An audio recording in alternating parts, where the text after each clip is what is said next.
Gue bukan dokter Tirta, makanya gue gak mau ngomongin diet biar kurus. Tapi gue Habib Jafar, gue mau ngomongin tentang diet biar lurus. Gue gak mau ngomongin sesuatu yang bukan urusan gue, dimana gue gak punya kompetensi untuk ngomongin itu. Jadi kalau mau tahu diet biar kurus, lu ke YouTube-nya Dokter Tirta aja lah. Dan diet biar kurus itu udah banyak resep dan tutorialnya di berbagai platform media digital.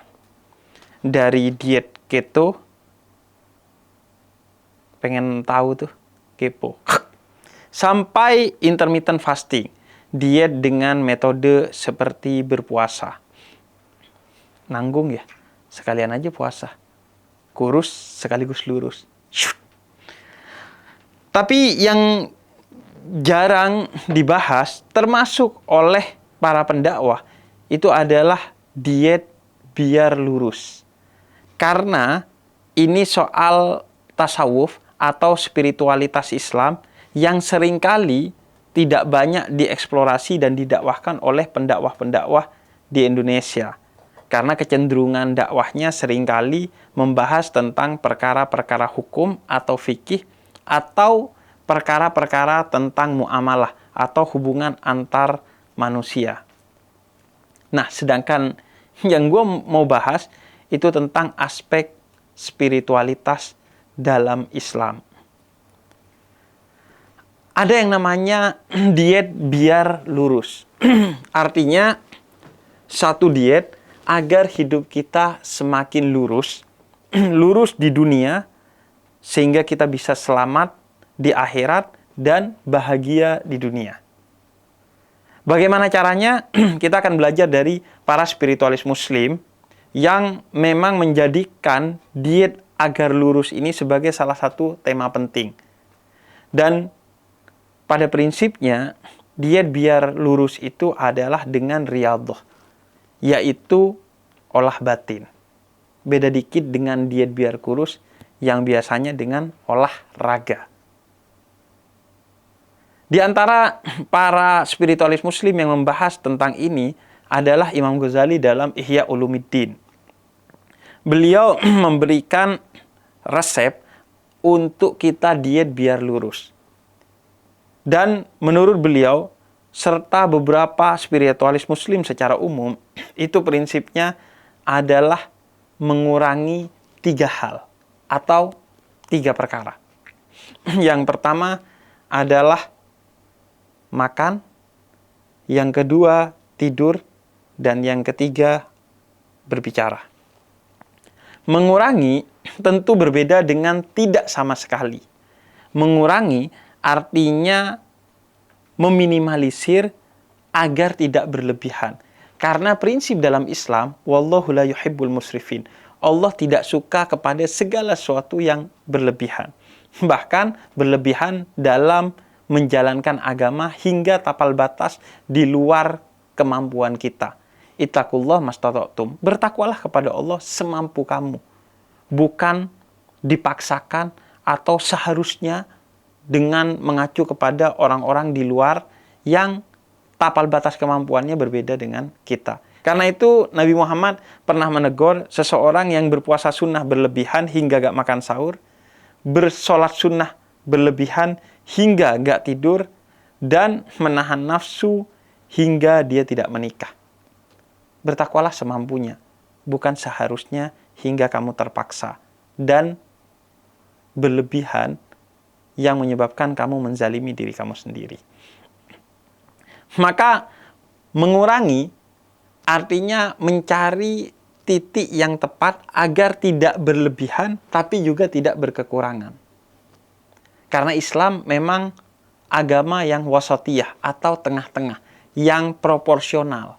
Tentu proporsionalnya setiap orang berbeda-beda, tergantung setiap orang itu sendiri, dan tidak ada yang lebih tahu kecuali dirinya sendiri di mana titik proporsionalnya. Karena itu dalam tradisi spiritualitas Islam, kesadaran dan kejujuran kepada diri sendiri itu menjadi poin penting tentang apa yang disebut dengan ihsan. yaitu menyadari tentang diri sendiri dan jujur atas diri sendiri karena kita sadar Tuhan melihat kita. Sehingga kalau kita gak jujur tentang diri kita sendiri, kepada diri kita sendiri, maka kita bukan hanya mengkhianati diri kita sendiri, tapi mengkhianati Tuhan, walaupun orang mungkin tidak akan pernah tahu. Dan mengurangi 3 hal, kata para sufi, di antaranya Imam Ghazali. Pertama, mengurangi makan. Karena seringkali orang itu makan berlebihan, yang itu dilarang dalam Islam dengan larangan yang sangat tegas. Kulu wasrobu wala tusrifu. Makan dan minumlah, jangan berlebihan, kata Al-Quran. Karena berlebihan itu dalam makan dan minum dosa. Kemudian di ayat yang lain Allah katakan, Innal mubadzirina kanu ihwanus sayatin. Mubazir itu berlebihan dalam makan dan minum hingga terbuang, itu adalah kelakuannya setan. Dan parahnya, ini menjadi PR bagi kita di Indonesia, karena Indonesia salah satu negara dengan limbah makanan dan minuman yang tertinggi di dunia. Padahal kita negara dengan mayoritas muslim di seluruh dunia. Dan Nabi Muhammad memberikan beberapa isyarat tentang tidak diperkenankannya berlebihan dalam makan dan juga minum. Misalnya, dalam salah satu sabdanya Nabi katakan menguap itu kelakuannya setan. Tentu menguap itu manusiawi. Namun menguap yang seperti apa yang dimaksud oleh Nabi Muhammad? Yaitu menguap lantaran kita kekenyangan dan bermalas-malasan.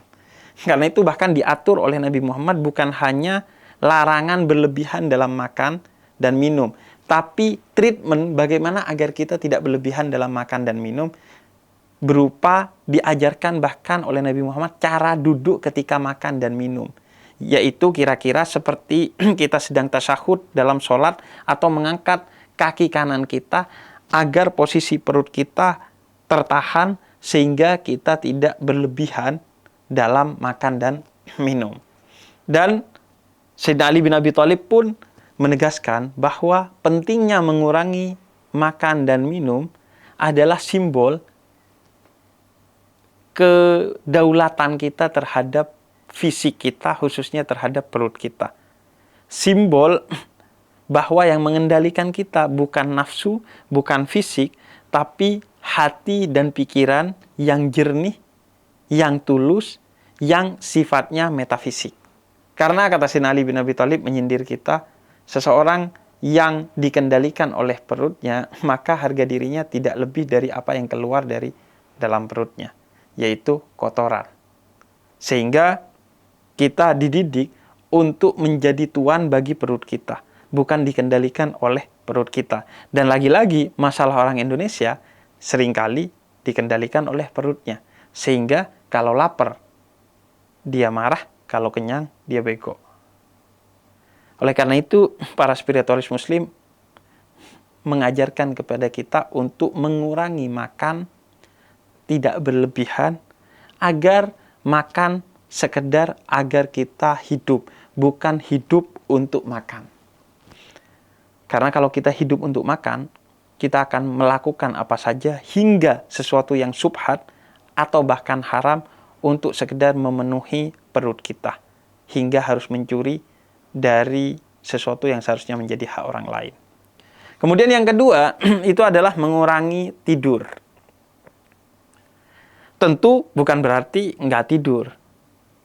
Nabi Muhammad bahkan mengkritik salah satu sahabatnya yang tidak tidur karena fokus kepada ritual ibadah-ibadah sunnah hingga menelantarkan istrinya yang memiliki hak untuk ditiduri oleh dia.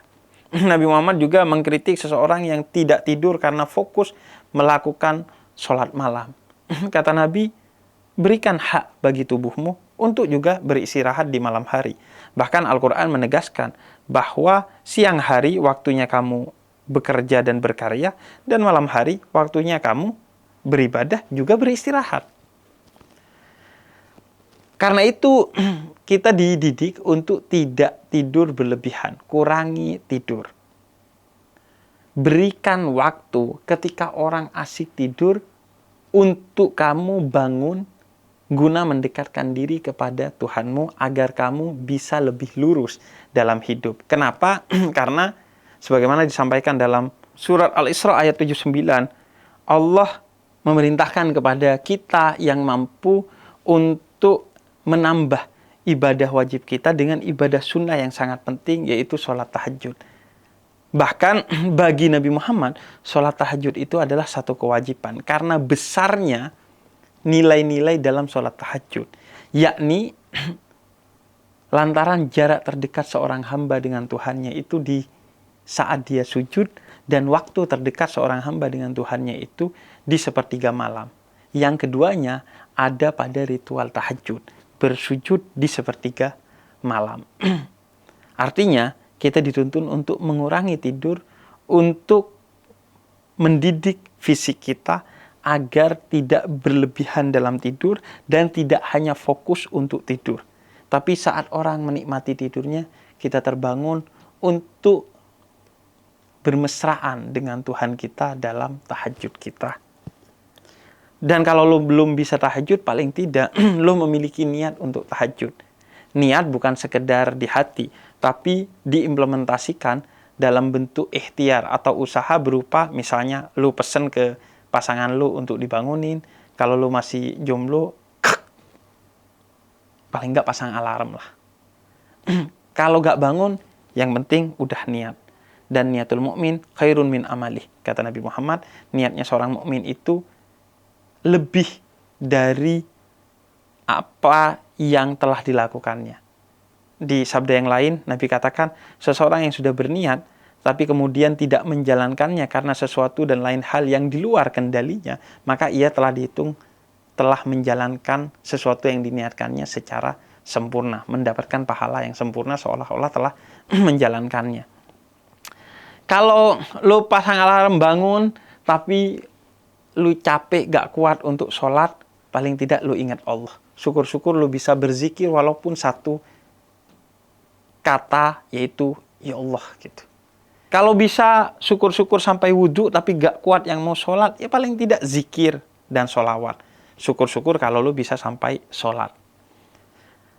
Dan yang ketiga, itu adalah mengurangi berkata-kata. Artinya, lagi-lagi, bukan tidak berkata-kata. Karena Nabi juga mengkritik orang yang mendiamkan sesuatu yang buruk, padahal kita bisa untuk mengatakan yang benar sebagai kritik kepada sesuatu yang buruk itu. Namun yang menjadi masalah, kita seringkali inflasi dalam kata-kata. Kita ngomongin sesuatu yang kita tidak tahu, yang kita gak punya kompetensinya, yang kita tahu bahwa ini benar dan baik, tapi akan menimbulkan mafsadat atau kerusakan, bukan manfaat atau kebaikan. Atau ngomong bukan di waktu atau momentum yang tepat, sehingga menimbulkan kegaduhan, dan lain sebagainya. Artinya, jangan ngomong sesuatu yang tidak benar, tidak baik, tidak bermanfaat, dan tidak tepat waktunya untuk kita ngomong. Kurangi ngomong. Masalahnya, kita itu banyak omong. Apalagi di era digital, di mana ngomong itu gampang, tinggal lu sambil tiduran, pakai celana pendek, pakai kaos kutang, ngetik di media sosial, tanpa lu membayangkan terlebih dahulu bahwa kata-kata lu bisa menyakiti hati orang lain, yang itu dosanya begitu besar di sisi Allah. Karena luka fisik mudah diobati, tapi luka hati tidak mudah diobati. Karena itu, kita dididik untuk, khususnya di era media sosial seperti sekarang, agar tetap hati-hati dalam berkata-kata.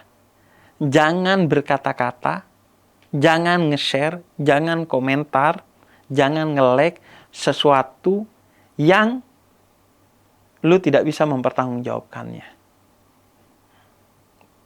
Karena lu gak tahu, kata-kata yang keluar di media sosial lu bisa mengalir kemana saja dan menyakiti hati banyak orang, membuat kegaduhan di mana-mana. Pikir sebelum menulis di media sosial. Saring sebelum sharing. Oleh karena itu, seorang sufi, dia meneliti berbagai ajaran dari para nabi, dari sejak Nabi Adam sampai Nabi Muhammad, serta orang-orang mulia yang pernah ada, dan dia menyimpulkan salah satu poin penting dari ajaran seluruh para nabi dan orang-orang bijak adalah menjaga lisan kita. Persis seperti yang dikatakan Imam Malik, bahwa aku tidak pernah celaka ketika diam, tapi aku kadang celaka atau bahkan sering celaka ketika aku berkata-kata. Karena itu kata Nabi Muhammad, "Man amana billah wal yaumil akhir falyakul khairan aw liyasmut." Artinya kata Nabi, salah satu pertanda orang yang beriman kepada Allah dan hari akhir itu dia tidak akan berkata-kata kecuali baik, dan dia memilih diam ketika dia mengetahui kata-katanya tidak akan berefek baik. Dan diam itu bukan berarti tidak bersikap. Bahkan diam bisa jadi sikap yang paling powerful. Karena itu kata Imam Syafi'i, "Idza nataqas safihu fala tujibhu fa khairum min ijabatihi sukut. Fa dhanna anni ayitu anil jawabi fama ayitu."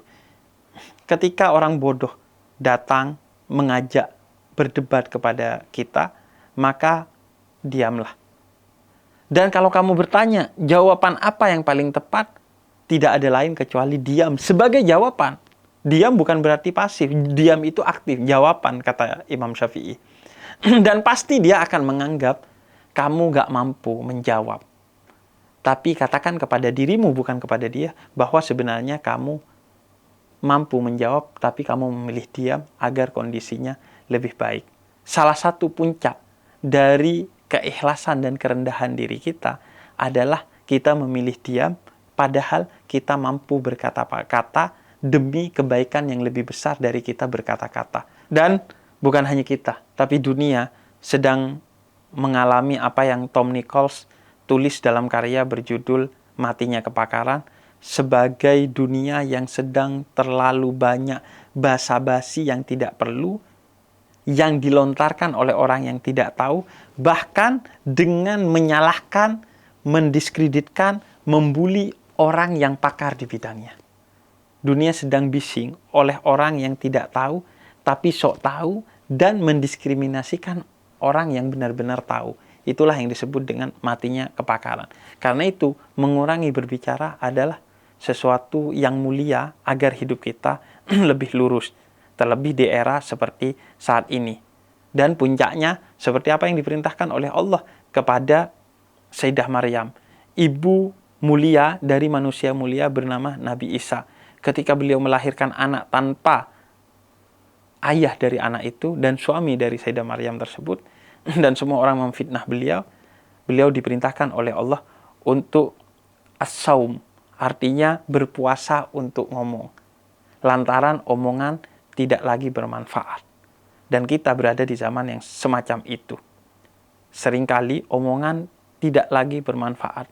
Justru diam lebih bermanfaat. Maka kita memilih diam. Karena pecinta tidak butuh klarifikasi, dan pembenci tidak akan mendengar apalagi percaya dengan klarifikasi. Maka diam adalah sebaik-baiknya klarifikasi. Diam bukan berarti pasif, tapi diam dengan menunjukkan dakwah bil hal, dengan menunjukkan klarifikasi melalui sikap-sikap yang elegan, sikap-sikap yang positif, dan sikap-sikap yang apresiatif, bukan diskriminatif terhadap siapapun.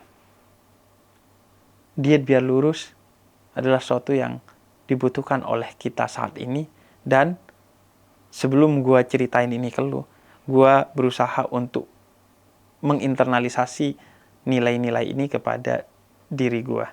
Karena ya gak bisa bohong, lu lihat perut gua nih, tidak menunjukkan orang yang mengurangi makan dan minum, tapi kita sama-sama berusaha untuk menjadi pribadi yang lebih lurus hari demi hari. Karena itulah pribadi yang terbaik kata Nabi Muhammad, yang hari demi harinya dia lebih baik, bukan tetap apalagi lebih buruk.